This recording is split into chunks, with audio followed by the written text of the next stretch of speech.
أعوذ بالله من الشيطان الرجيم. Bismillahir Rahmanir Rahim. I begin in the name of Allah, the most gracious, the most merciful. And I seek refuge in Allah from Shaitan the accursed. Assalamu alaikum. Peace and guidance. Greetings. Good night. Good morning. Good afternoon. Good evening. Since last year, I have stopped listening to the Prime Minister and his merry men. Since last year. I just couldn't handle the narrative. I keep using that word, excuse me, but it's what it is. And today, my wife and my daughter, being at home, they decided that they wanted to hear what the goodly, honorable Prime Minister had to say. So I was just here around, and I was hearing what he was saying and so on. And what struck me and caused me to raise my eyebrow was when he said he is opening up, or is allowing to operate Chinese laundry. Did I say Chinese laundry? No, I meant the laundromats. I don't know why the Chinese is in my head. I'm not too sure. But yes, the laundromat. Now, frankly speaking, I have never heard anybody complain about washing clothes because of this so-called pandemic. I have never heard anybody complain about they don't have the means to wash their clothes. I heard about people complaining about food, rent, having to to pay to get internet for their children to go online and all this stuff, and the difficulty in putting food on the table and all of these things.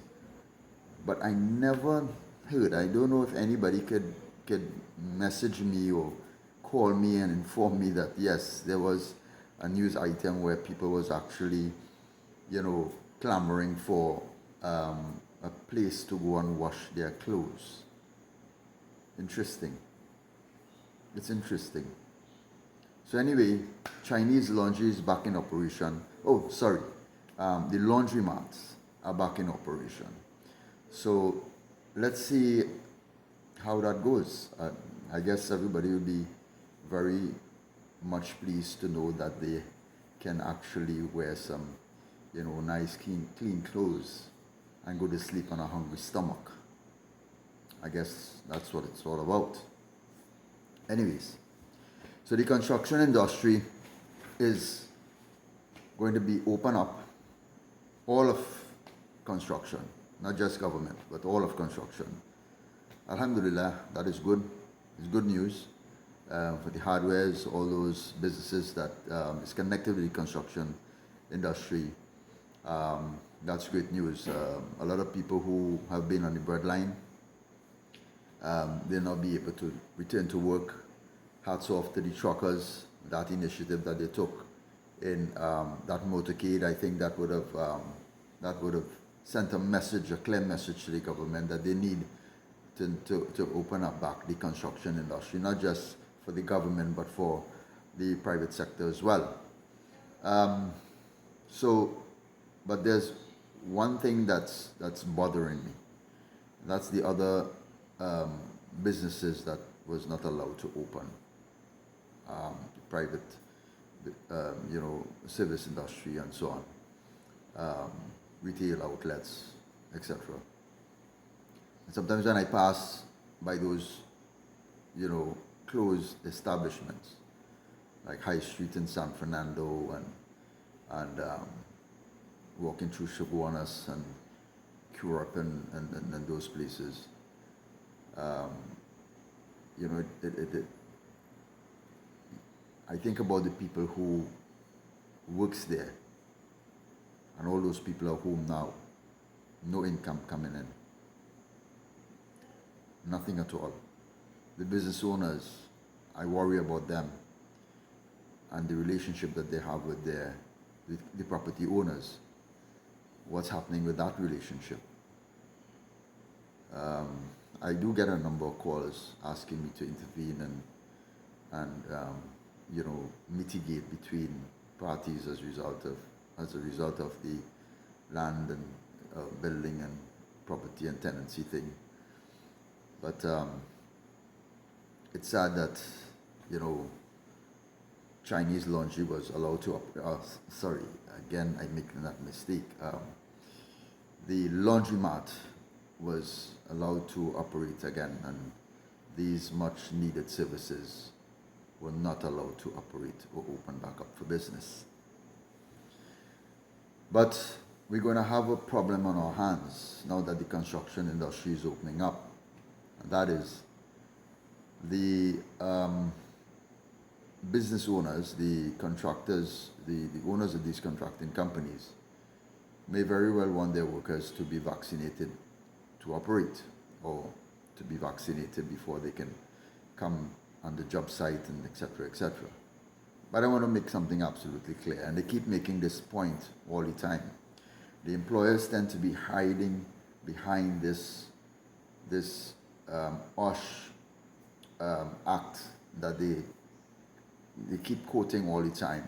According to the OSHA Act, they need to provide a safe environment for their workers, and likewise those around them, and so on. And that's the argument that they're using to force vaccination on their workers. But I have some news for them, okay? And I want the lawyers to pay particular attention to this. And that is, we need to understand, first and foremost,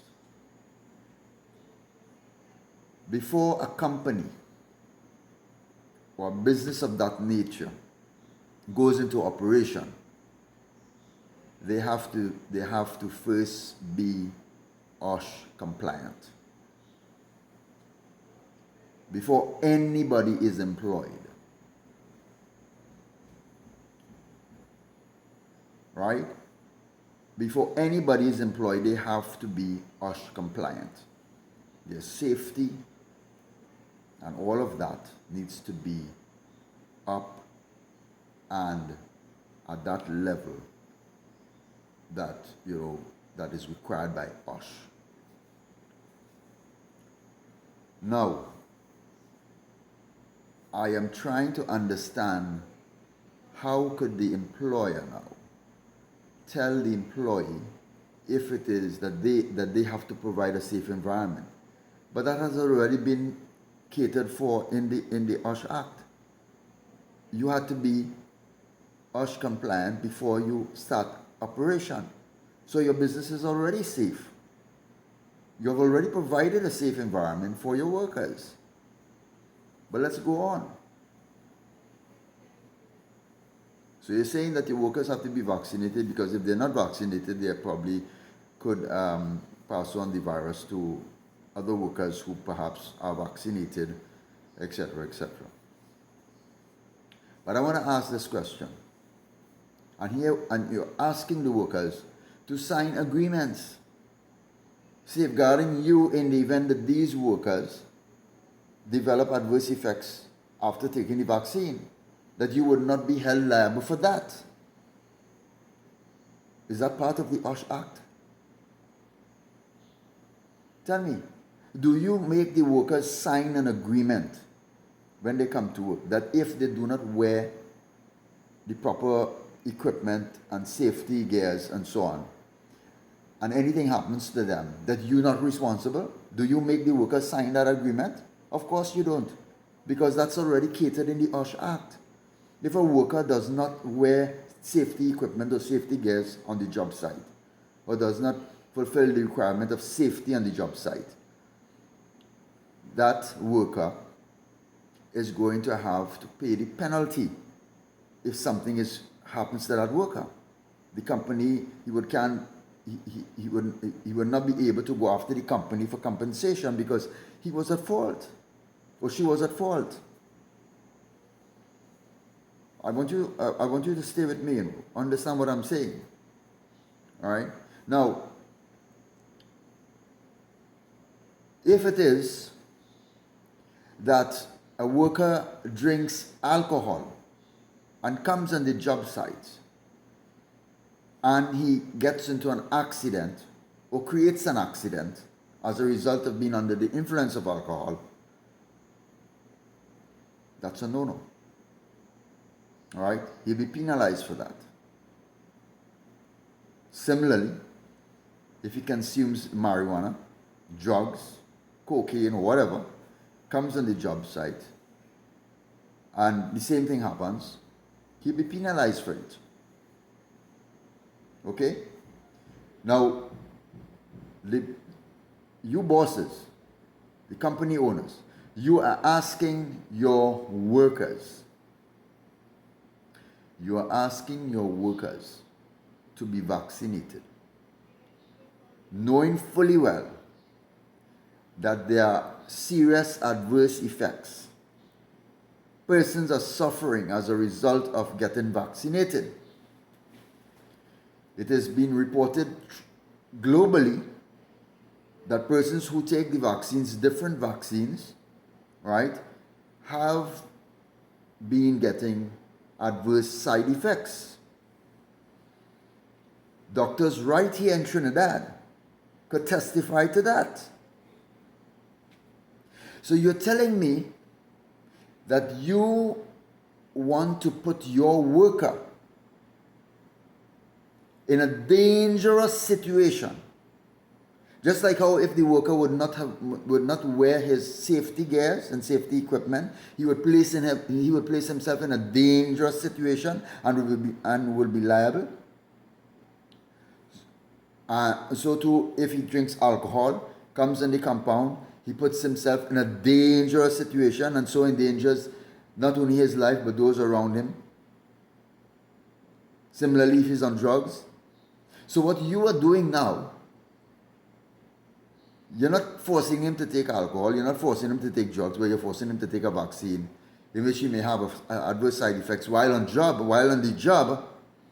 There was a report where a man was driving home after taking the vaccine 2 days ago and got a serious adverse effect where one of his arms was immobilized. He wasn't able to move it, and he had to use the other hand to pull the vehicle to a safe stop, and now he's in one of the institutions, I understand, undergoing medical care. Right? So someone takes the vaccine, force them to take the vaccine, gets an adverse reaction on your job, and by that, other persons are injured, or there is a huge chaos on your job site as a result of this one worker. Who stands the liability for that? Who's going to stand liability for that? So here we have, and I want to make it absolutely clear, right? If workers put themselves in a dangerous situation by not adhering to safety standards on the job site, they are going to be held liable if they get into an accident or something adverse happens on the job site. So you now, once the worker doesn't have a choice now, you want to make that choice for the worker and put them in a dangerous situation to be vaccinated, not understanding that if these workers that you're forced to take the vaccine and they have an adverse effect on your job site, what catastrophe that's going to be.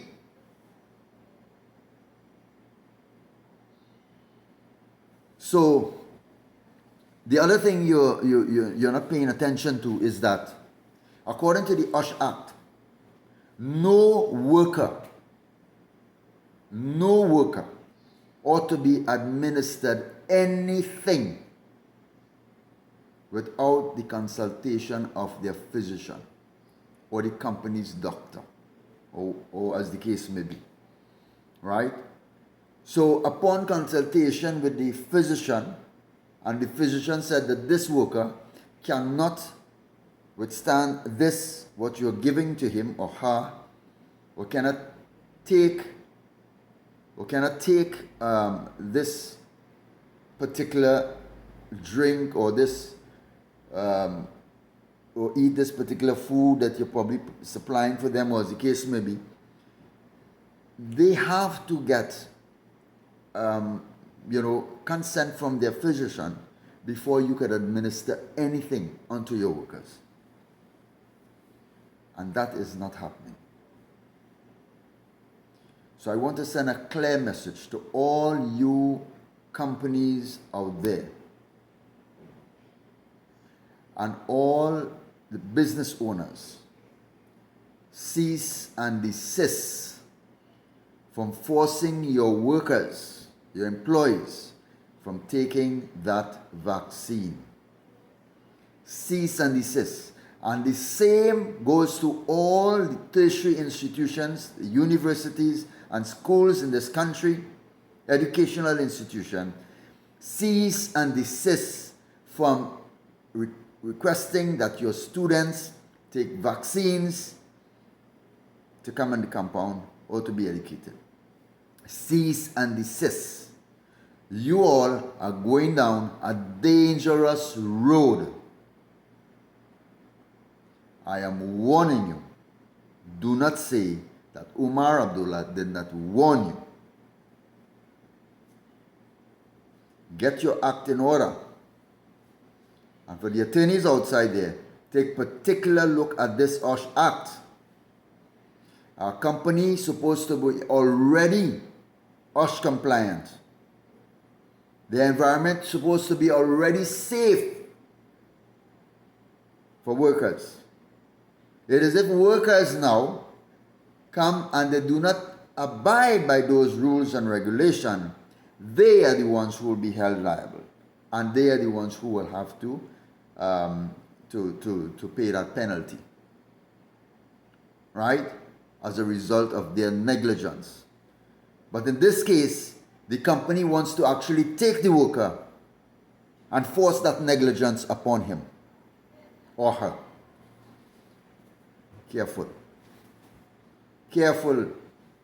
Careful. So I want to end this video, but before I end, again I want to call out to all those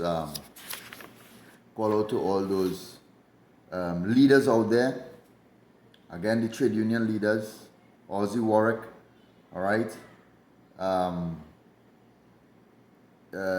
Michael Anisette, you guys. You need to come together. You need to put your heads together. What I just talked about concerns you. Concerns you, right?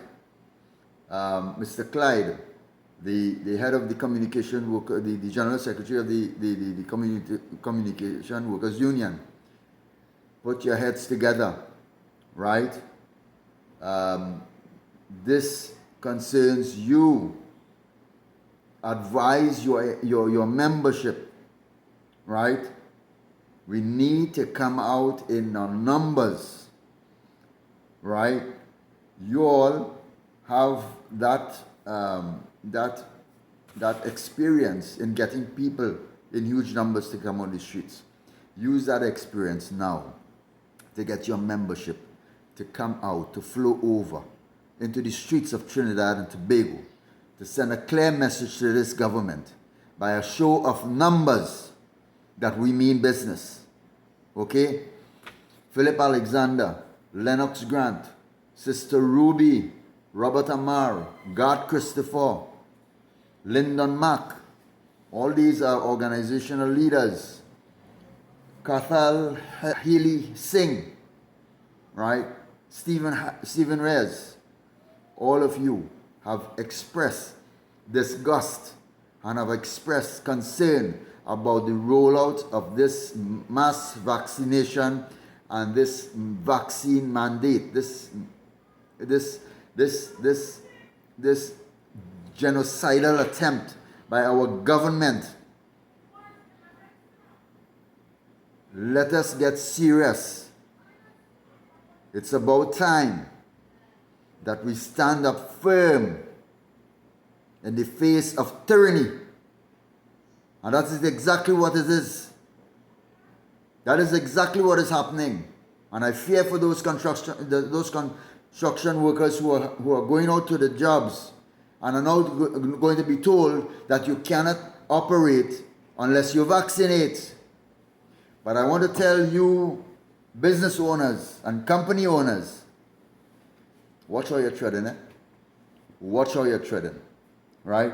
Because what you're doing is absolutely wrong. It is illegal. And you're going to pay the price. You are going to pay a heavy price for that decision. Thank you.